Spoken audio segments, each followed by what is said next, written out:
6 p.m. Pakistan Standard Time. Assalamu alaikum. This is Radio Pakistan. The news read by Daman Zaman. The headlines.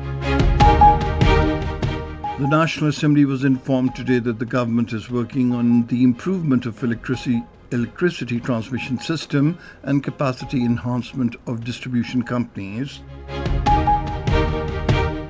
The finance minister says the country's economic growth is underpinned by robust fiscal discipline and inflation management.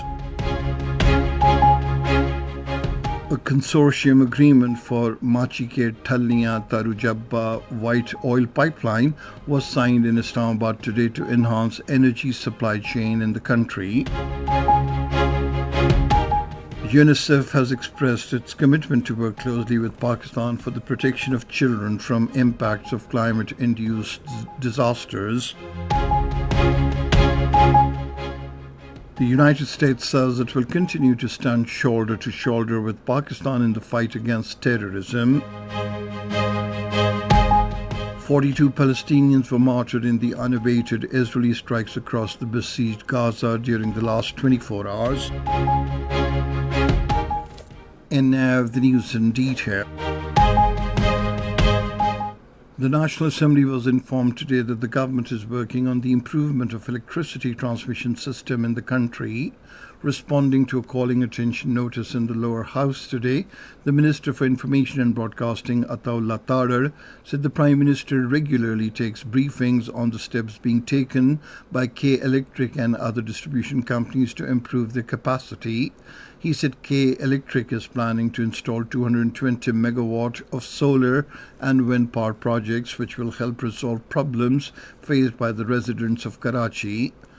Earlier, during question hour, the Minister for Parliamentary Affairs, Azam Nazir Tadar, informed the House that no load shedding is being carried out in the country due to shortfall in generation. He said the distribution companies are carrying out load management in their areas based on losses of feeders. The Finance Minister Mohammad Aurangzeb says the country's economic growth is underpinned by robust fiscal discipline, inflation management, and a favourable balance of payments. He was talking to a delegation of international investors led by the Chief Executive Officer of J.P. Morgan, Pakistan, Amin Mohammad Khwaja, that called on him in Islamabad today. The finance minister reiterated Pakistan's strong commitment to attracting foreign investments through maintaining a business-friendly environment. The delegation commended the government's efforts to create a business-friendly environment and expressed optimism about the prospects of increased investment flows into Pakistan. The finance minister assured the delegation of the government's full support in facilitating their investment ventures and welcomed their interest in contributing to Pakistan's economic growth. The Minister for Planning and Development, Ahsan Iqbal, says developing agriculture on modern lines is the priority of the government. He was chairing a meeting flanked by the Minister for Industries and Production, Rana Tanveer Hussain, regarding training of 1,000 agricultural experts in China under the China-Pakistan Economic Corridor Initiative in Islamabad today. He expressed the confidence that Pakistan would witness a revolution in the agriculture sector after the completion of the training of its agricultural experts. Ahsan Iqbal said Pakistan is sending agriculture experts to China on the instructions of the Prime Minister to transform this sector on modern lines. The advisor to the Prime Minister on Interprovincial Coordination, Rana Sanaullah, says Pakistan Muslim League Nawaz believes in dialogue and consultation. Talking to a private news channel, he said Shahbaz Sharif, being an opposition leader in the past, offered a charter of economy to bring the country out of the economic quagmire. An agreement for Machike-Tallia-Tarujabba white oil pipeline project has been signed to complete the oil pipeline backbone of the country from Peshawar to Karachi. The agreement was signed between the stakeholders of the project, including Pakistan State Oil and the Frontier Works organization, at a ceremony in Islamabad today. The 477-kilometer long pipeline will connect Punjab from Machike near Lahore to Tarujabba near Peshawar and consists of two segments. It has connectivity options with Atak Refinery, Jakpirana and Fakirabad. It will complete the petroleum product supply chain from Karachi to Peshawar with initial carrying capacity of 7 million tons per annum, extendable to 10 million tons per annum. The project aims at achieving energy-efficient movement of petroleum products, preventing their adulteration and ensuring their increased safety. The pipeline project is a testament to the commitment of the Petroleum Division and the Special Investment Facilitation Council to energy-efficient movement of petroleum products.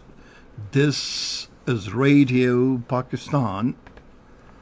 UNICEF has vowed to contribute and continue working closely with Pakistan for protecting children from adverse impacts of climate change-induced disasters. The resolve was expressed by the country representative of UNICEF in Pakistan, Abdullah A. Fadil, in a meeting with the coordinator to the Prime Minister on Climate Change, Romina Khurshid Alam, in Islamabad today. On the occasion, Romina Khurshid Alam said addressing climate vulnerability among children is not possible without targeted interventions, particularly in health, education, water and sanitation sectors. The UNICEF representative assured the Prime Minister's coordinator of funds all-out support to the government's efforts for tackling climate vulnerability among children. The Central Ruwayat Hilal Committee will meet in Islamabad this evening for the sighting of Rabiul Awwal 1446 Hijri moon. The chairman of the committee, Maulana Sayyid Muhammad Abdul Khabir Azad, will preside over the meeting. The United States says it will continue to stand shoulder to shoulder with Pakistan in the fight against terrorism. In reply to a question at the media briefing in Washington, D.C., the State Department spokesperson Matthew Miller said the United States and Pakistan have a shared interest in combating threats to regional security. He said the United States strongly condemns last week's deadly attacks that targeted security officials and civilians, including the murder of 23 innocent civilians in Musa Khail. 42 Palestinians were martyred and 107 injured in the unabated Israeli strikes across besieged Gaza during the last 24 hours. The Palestinians were martyred after polio vaccine campaign ended in central Gaza yesterday. The martyrdom toll of Palestinians in the Israeli aggression on Gaza since October 7 last year has now risen to over 40,800.